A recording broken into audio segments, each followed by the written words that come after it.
In this video, I'm going to show how to use Popgroup to produce a variant projection to essentially change the assumptions that we add into our Popgroup population projection, and doing that through specifying our scenario file in a different way. So I'm going to take the projection that we produced previously, where we replicated the National Records of Scotland projection for 2016 for East Dunbartonshire and Edinburgh. And I'm going to amend that projection so that it becomes what's known as a natural change projection. So it assumes that there's no impact of migration on population size or age structure. So the way to specify a different projection in Popgroup is to go into your scenario folder. This is probably the easiest way to do this. And you can see a whole set of scenarios here. We're focusing just on the principal projection at the moment. So if I open that, I get a file which is essentially specifying the Popgroup folders that are used in this particular projection. So this is the identifier for that scenario. It's the NRS 2016 principal projection. I have the final year of the forecast 2041, information on where the input workbooks are, where the output workbook should be saved to. And here I have the details of the input workbooks that are specified in this projection. So I need to do a number of things if I want to run a different scenario. The first thing and the key thing to do is change the scenario identifier. So I'm going to call this the NRS 2016 Natural Change Projection, or NC. I'm going to keep 2041 as the final year of the forecast. I'll keep the input and output folders the same. I can always double click these to make sure that everything's specified correctly. So there's the path to the input folders and the output folders. I can navigate to where they should be saved to ensure that my file paths are correct. The next thing to do is specify the assumptions around fertility, mortality, migration, and my population base. So the population base can stay the same.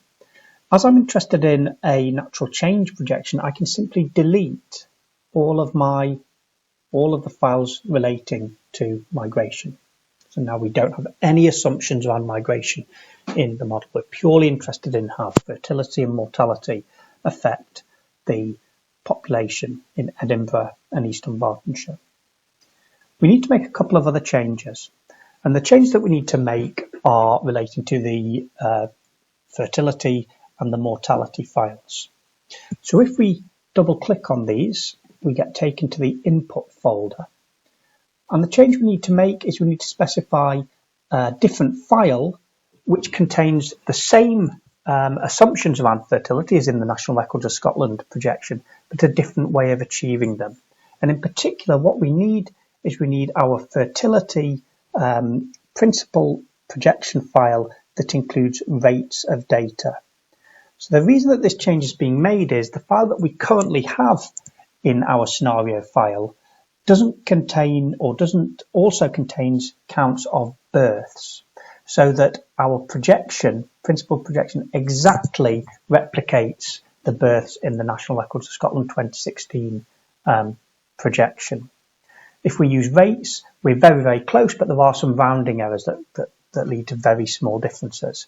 But we want to use rates because we don't want our projections without migration in to be constrained to replicate the births that would be contained within counts within the fertility file that's currently specified. So I'm going to alter this to include the rates file, and I can just do that by clicking on the folder and clicking on OK.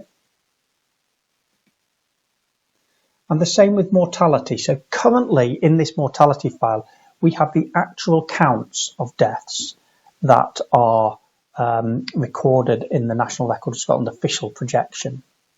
Now, we don't want those counts to be exactly replicated, so instead we're going to use the rates, which include exactly the same assumptions, So if I now go to the appropriate folder, I need the mortality rates folder, and it's the principal projection as the one I wish to specify, and I can enter this in.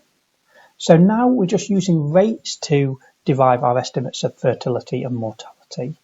And of course, because we don't have migration in there, those estimates of fertility and mortality will be different because our population will develop in a different way because we don't have migration in our projection. If we'd left these two files as the previous files that were specified, we would have constrained our projections to matching the counts of births and deaths that we import. And now that's no longer the case, now that we've specified rates of fertility and mortality. So the last thing I need to do is have a look to see if there's any constraints that are in there. So remember, this is the last thing that Popgroup looks at. And constraints are included in a tab at the bottom here. And if you look at the constraints, you can see that there is a constraint here. And the constraint here is a file called cons NRS 2016 principle. And this actually contains the population counts that are produced in the National Records of Scotland 2016 based projection.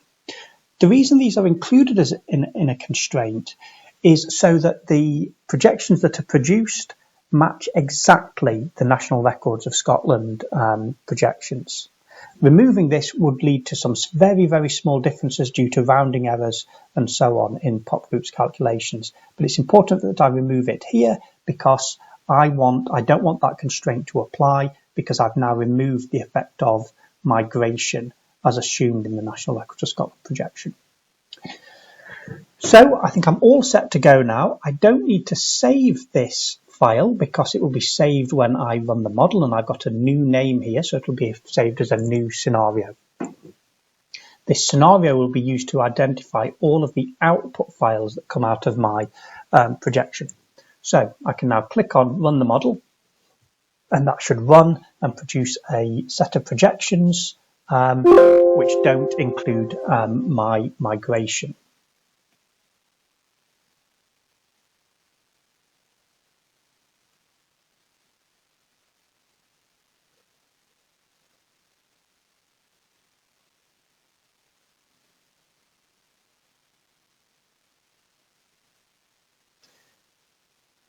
So I have a little warning file that comes up here that tells me that the following migration files have not been specified, that these migration streams will be set to 0, and because I intend this I can click yes.